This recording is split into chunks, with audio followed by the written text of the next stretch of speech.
heating up, man. Oh, indeed, it is heating up already in the overall rankings as well. I mean, Noah is expected all the way on the top, staying as consistent as possible. Then you have next year right underneath it, and Frozen. Even the analyst desk was talking about this man, how this man is just able to just outperform everyone in the lobby right now. And Frozen weren't lying when Frozen doing a lot of work, a lot of heavy lifting. I was running the numbers. I believe Frozen has around 40 to 50% of the team's damage and elim points. And talking about elim points, look at right there on that left-hand side. Look at those average points of Erangel. Nova Esports are dominating, 14.8, and then next Ria right underneath them with 14. So with Erangel being 50% of the map pool, this is exactly where you want to be with average points. Exactly, man. Navi as well, not really far behind on third place with 10.8 average points over here. Stalwart Esports kind of pushed all the way down. Now, we had a conversation about this yesterday, Dave, and you were saying, like, you know, Stalwart Esports, they have to be one of the most consistent teams on the map of Erangel, but that doesn't really seem like the case today over here. Stalwart Esports, seems like they're all the way down on 5th place, and they need to step things up for sure. Talking about Stalwart Esports, Action said yesterday their biggest competitor is themselves, and they weren't lying either. Is that true? It is true. It is true. So with that being said, they are midway, you know, that mid-pack team. So I'm not too concerned. As long as you're in that mid-pack, tomorrow is another day, another 6 games to play. But they have 3 more games to play here this evening. So there's definitely some room for them to shoot for the top echelons. That rock came out of nowhere. Came out of nowhere.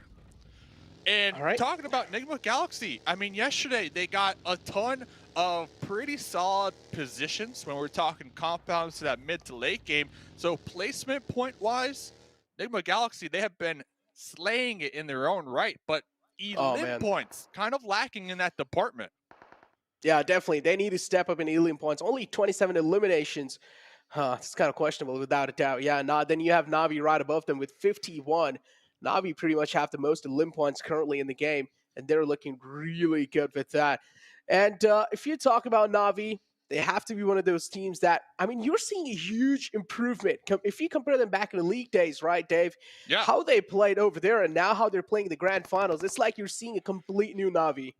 Honestly, I think it goes to the fact that A7 aren't really performing like a lot of people expected them to, right? A7 are usually that thorn in the side of Navi. We see them, especially on Erangel, to that early to mid game, always just next to them, picking them apart one by one. But since A7, Alpha 7 have been kind of lackluster here so far in this lobby, I think they lost some of that steam. And with that in mind, Navi had just picked it up, and they're taking full advantage of the fact that kind of their counterparts, right, from the West League aren't performing the best here. So Navi, I'm surprised. I'm surprised. I mean, you and I, we were casting some of them games. Like, what are your thoughts on Navi and how they're popping off here?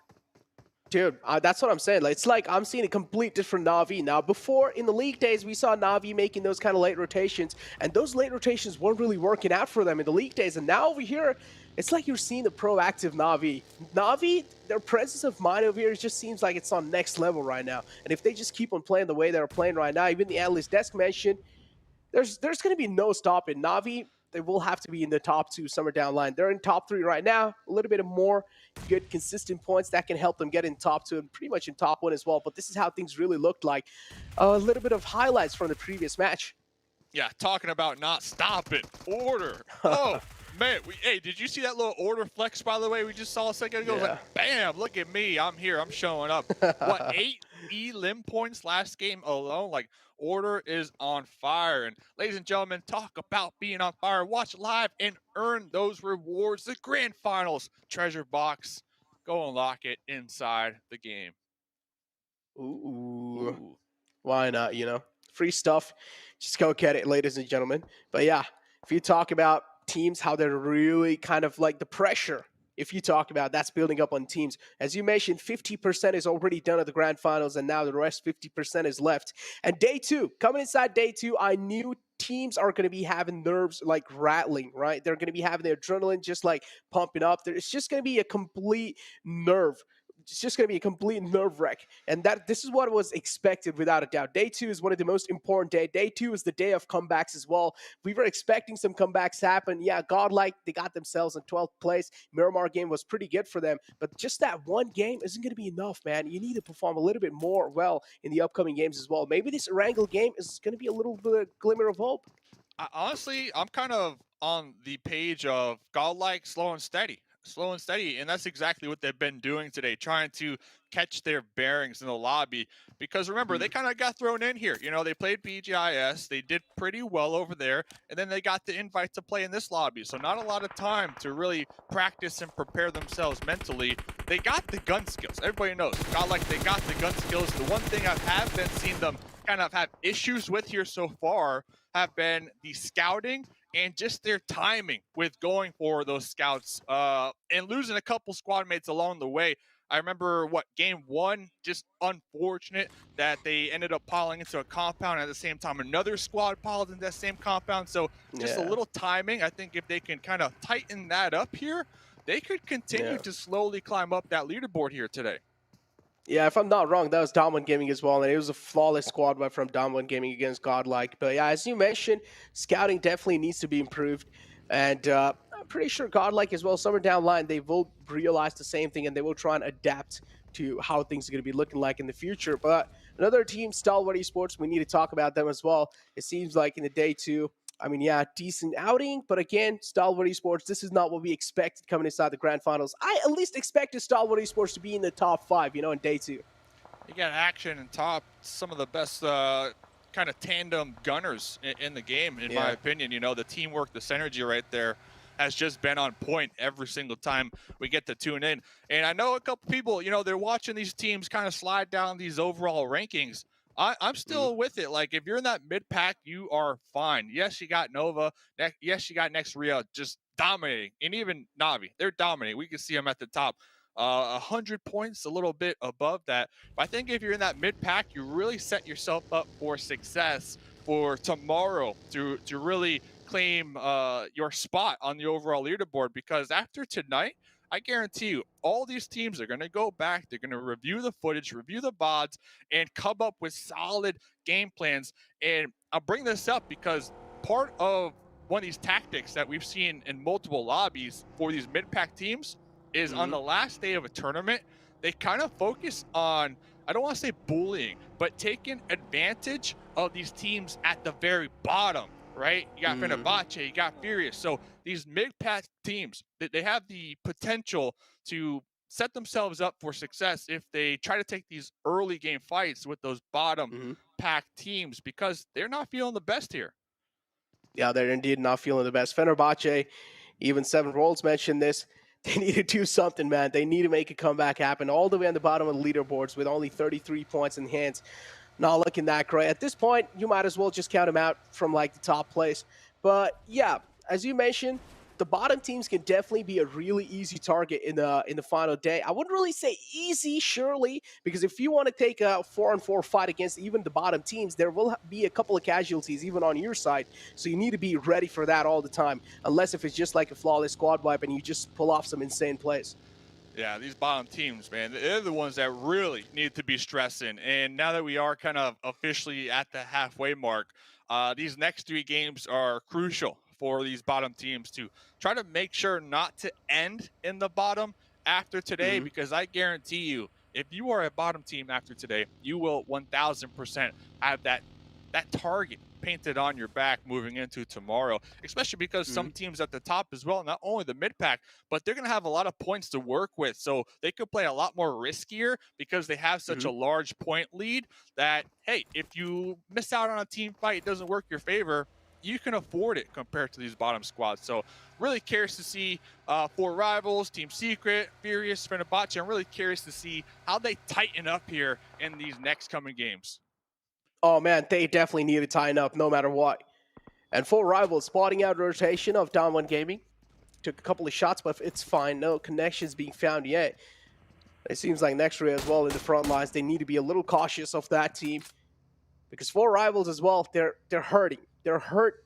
They're all the way on 14th place as well. If you talk about one of those teams that really need these points, like no matter what, they really need these points.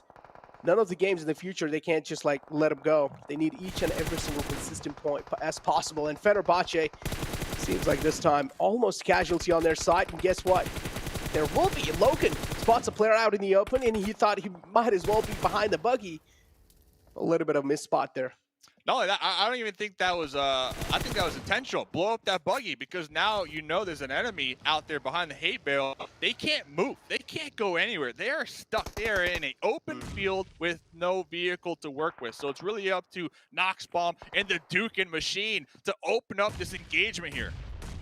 Oh, man, here we go. Fenerbahce. It was more kind of like Infinity try to stop them while they were making a crucial rotation happen, and now Dukin machine is the man in the clotheslines in the front, making sure no one's going to be overstepping their boundaries. Infinity slowly and steadily trying to get a little bit aggressive over here. Dukin machine taking a little bit of damage with that nade, but he needs to play things a little safe because he's the only man in the front foot. If he gets taken out, that's going to be a huge problem for Fenerbahce. Oh, that grenade getting blocked right there. Fenerbahce, I really truly believe that since they are at the bottom, that pressure is definitely getting to them. So let's see how they come out on top here if they can. Oh, man. So you mentioned Fenerbahce as well, that added pressure on their backs, being all the way at the bottom of leaderboards. That's not going to be good, but the nade from Infinity this time connects onto Dukin machine. Big man falls down. Fenerbahce, they're going to be sweating after that. Yeah, Noxbomb, full retreat mode right there. So I kind of wanted to touch on this one because we had Dukin machine and Noxbomb in the front line, and then I noticed that the Dukin machine was the aggressor, pushed a little further, and Noxbomb popped into their buggy, looked as if they were trying to retreat, but then quickly turned back around because I believe the call was made to take the fight. So a little miscommunication right there, at least from what I can see coming on out from Fenerbahce. Miscommunication, nerves as well. It's kind of hard, man. Out here on the biggest stage possible. I do understand the panic might just set in, but sometimes you got to hold your nerves with the guns, and Fenerbahce somewhere down line struggling to do so. But Enigma Galaxy realizing DXavier in the front lines, but still taking things a little slow. As you mentioned, Enigma Galaxy, one of those teams, they don't really go for fights themselves. Instead, they try to play things as safe as possible, and in the final zones, this is where they really start to just take teams down. Dude, talk about the zone. Oh, man, we got a nice shift up there onto the mountain. Yeah, this is a Na'Vi game. It has to be. Looks like Na'Vi, they're going to pull back just a little bit to their drop spot near Hospital and kind of let the rest of the lobby deal with themselves because they're going to be clustering up on that east side of the new circle. As you mentioned, Na'Vi playing this really beautifully. And they're playing this really brilliantly. Just going to be falling back a little bit. I think Na'Vi might be setting up a bridge camp on A7. They know A7 are up there towards the north. A7, they have not moved into zone yet. So Na'Vi being proactive with this zone shift, that is amazing to see. Exactly. This is what I even talked about. This Na'Vi in the Grand Finals, this is a proactive Na'Vi. This is way different what we saw back in the league days. And I also do like how they've set up Matic in the front lines just to make sure that the compound is being secured for Na'Vi for the future lines. If they do want to make the rotation back inside the zone, Matic is the man who has the compound held down to. But the problem is next Ruya now might just be rushing against Matic. And we do see that on our maps. But yeah, we might just be able to see that soon. And on the other hand, I also do see the kill feed. Yeah, as you mentioned, Na'Vi, they're doing a great job making sure that A7 is being held off at bay. Dude, Na'Vi, I mean, I'm talking about it because it's such a big brain play from Na'Vi, and I think those big brain plays, being proactive, is the reason why they are at the top right now. So I'm really impressed with that. A7, I believe, losing one and quickly changing the game plan. Not going to be using that Georgia Pool bridge anymore. Going to be wrapping back around. Meanwhile, a lot of teams we see down here in the south, we saw Godlike. They were able to pop into those chopsticks and, you know, get a nice little spot for themselves down there in the south. But right now, a lot of teams still in vehicles, just scouting it out, searching for a compound to call home. Oh, man. This definitely is going to be the case. And yeah, as you mentioned, a huge wave of vehicles was moving inside the zone as soon as the circle took a shift. Furious Gaming all the way on top of the Big Bear Mountain. Seems like DXavier do want control of that as well. Furious Gaming not going to be happy after that for sure. So DXavier and Furious Gaming, we might just see a clash in the near-time future. Stalwart Esports over here, though. They have found a knockout on the player of Infinity. Confirm shouldn't be that difficult. Easy confirm coming through, but Infinity has a little bit of high ground over Stalwart Esports, so they need to watch out. But no, there's a little split coming out from their side. Yeah, and they also have this terrain to kind of work with Mhm. and use to their advantage to not expose themselves. And we see Logan trying to pull back just a little bit. Stalwart, though, 2-2 split, so very interesting. This is going to be here on the edge. The next circle is going to shift here very shortly. Popping over here to DXavier, though, another team that has definitely, for me, been underneath the radar. Hasn't really been popping off, but they have been getting those consistent placement points here so far, and they're doing quite well for themselves. Oh, they are doing quite well. But look at the circle shift, Dave, and I can already tell it's going to be a huge wave of vehicle just moving inside from down south all the way up, and this is where a lot of teams are going to be caught off guard when they're trying to make the rotation happen. Might as well Noah be one of those, but Team Secret, they're trying their best to connect the shots, but it seems like no connections are being found yet. Bullets not landing. Team Secret going to be a little unhappy for that.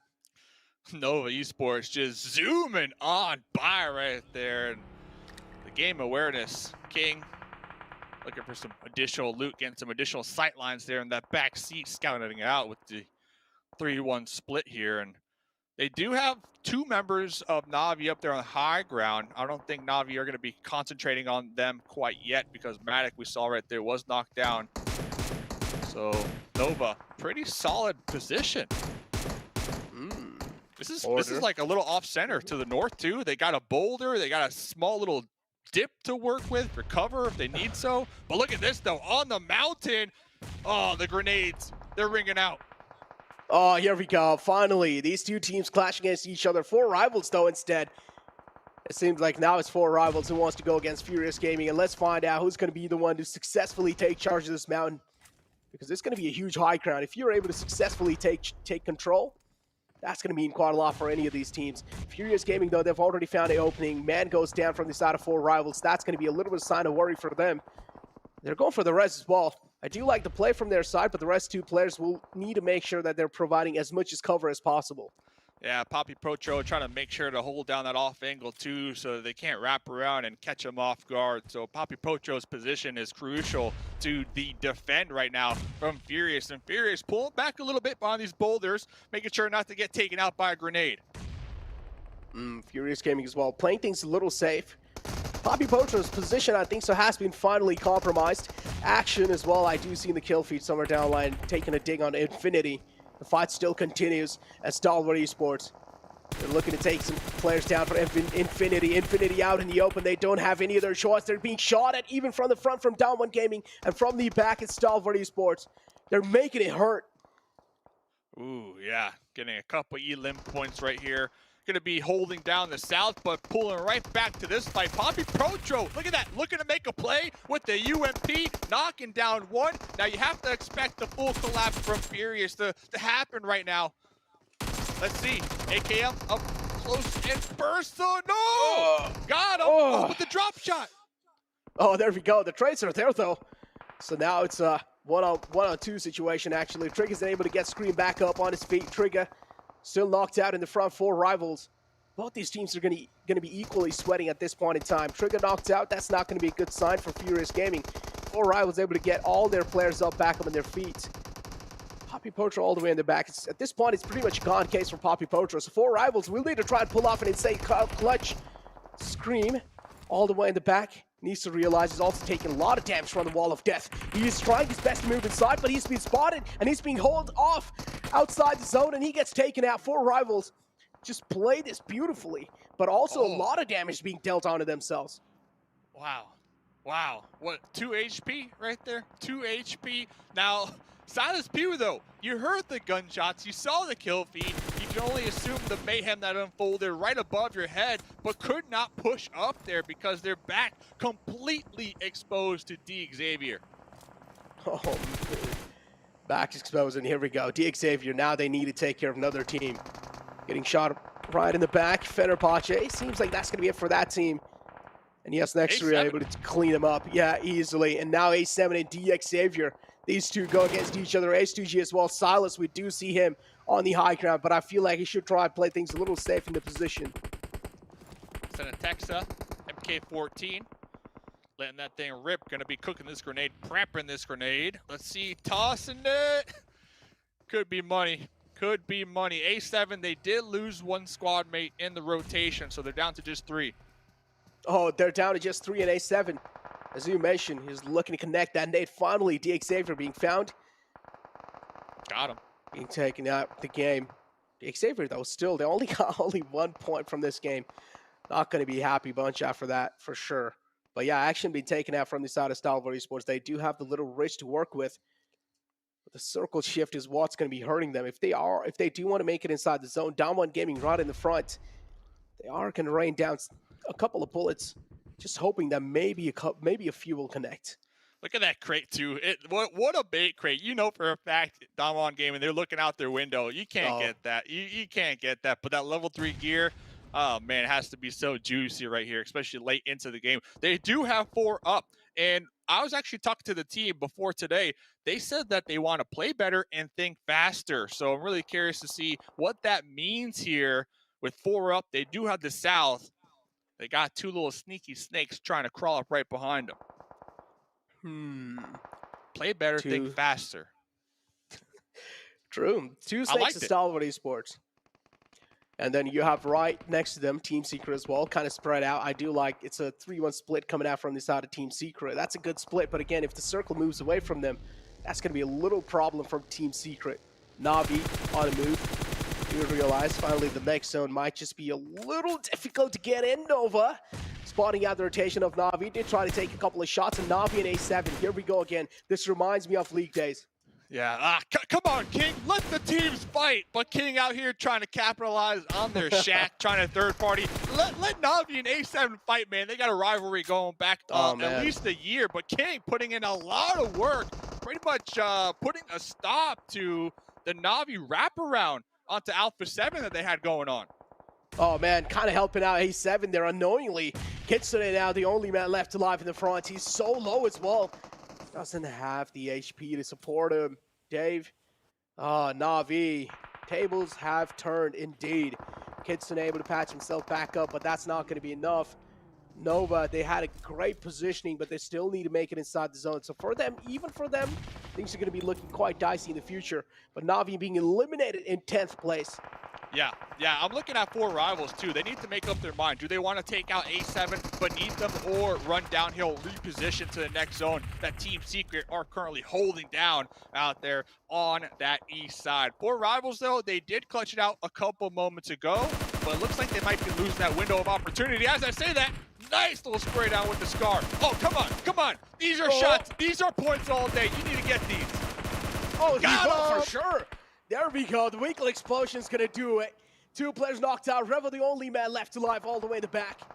There's nothing Revo can be able to do. At this point, those 2 knocked out players are gone, Case. Appy moves out in the open, has no other choice, but it's King who steals the kill. King is just a thief right now. King, 1,000% the thief here of this game. We see Ord in the front line doing a little hop in, trying to get that intel, cooking that grenade. Rebo just chilling in the back seat. Order said goodbye with that grenade. Order, once again, back-to-back games, dominating. Oh, man, just like Thief in the Night, stealing those kills away. Noah, what's going on? They're just dominating, as you mentioned. And Downward Gaming as well now finally decide to spread out a little bit, decide to step out of that compound because they do realize the chaos, or as you would like to say, a lot of teams around them have been cleared. And Team Secret, wow, that's a huge knockout. The one-tap dirt nap. Peek me again. That's what they said. Peek me again. I'm really curious. What will Nova do? We see King kind of pushing forward. Health really low. Probably looking for a heal. Order playing that support role. And yes, we have that big boulder kind of blocking the 2 teams. But Paranoid, dude, catching a grenade. What? Noah. They're just so precise with those utilities as well. Not just gun skill, man. Even the utilities. They're just absolutely precise. And now Team Secret, left with 4 players to work with, including Dominant Gaming. Noah will have to be the one to play things a little safe inside this. They will have to let these 2 teams fight. I think this might be. If they play it well. If they play it well. Or I would say Nova can always go for a spawn sport over here. They can, but Nova, they are down to just 2 now. Yes, King has been popping off, and of course, Order. So if there were 2 players that are on fire this game, those are them. But I like DWG how they're using a 2-2 split to make sure to cover all angles of this zone. DWG and Team Secrets. 4-4 situation for them too. And then you have Noah with only 2 players alive. It's going to be interesting how Noah plays this one out. I do want to see what they're doing on the map as well. Noah, they're slowly and steadily sneaking inside the zone. That's their main goal right now. King, Jumper in that bush too. Maybe this nade will just do it. Oh, there we go. Beautiful nades coming in from the side of Noah, and you gotta compliment the team coordination as well. But the kill gets stolen by Junie. Yeah, DWG, they really need to take advantage of that right there and try to push up a little more. Take out Team Secret. This is their moment. But they need to watch out for Jumper in this bush right above this ledge. Oh, the AWM, the big green cannon strikes, and it finds one. Shots taken out. Jumper in the front. As you mentioned, you need to watch out from Jumper, but here we go. Order and King, I'm pretty sure they're going to try to take care of the man in the front. But the problem is, DWG Gaming, they're not going to let him do so. But Wall of Death as well is doing so much damage onto the man of Team Secret. I'm still really concerned with Jumper. I don't think they're aware of Jumper in that little bush right there, right ahead of them. Oh, this gives me flashback. This gives me flashback, Dave, and you know what I'm talking about. And well, here we go. Jumper, he's just holding his trigger. The trigger discipline is insane, and he strikes, finds Fabian, but that's going to be enough. That's the only thing he gets out of that. Oh, Order pushing out. UMP. Oh, Order. Nova turning the tides right now. Oh, Noah, look at that. Even though they have the man advantage working against them, man number working against them, but they're still not proning out. Instead, they're challenging the fight. They're standing tall, but finally, DWG Gaming able to put the final nail in the coffin for Nova, and they get this chicken dinner. Look at their faces as well. They're so happy. Look at that. Look at that. Congrats, winner, winner, chicken dinner. GG, well played. Now, they showed up mid-game. They got a really sweet spot, a nice compound, and they were able to defend that.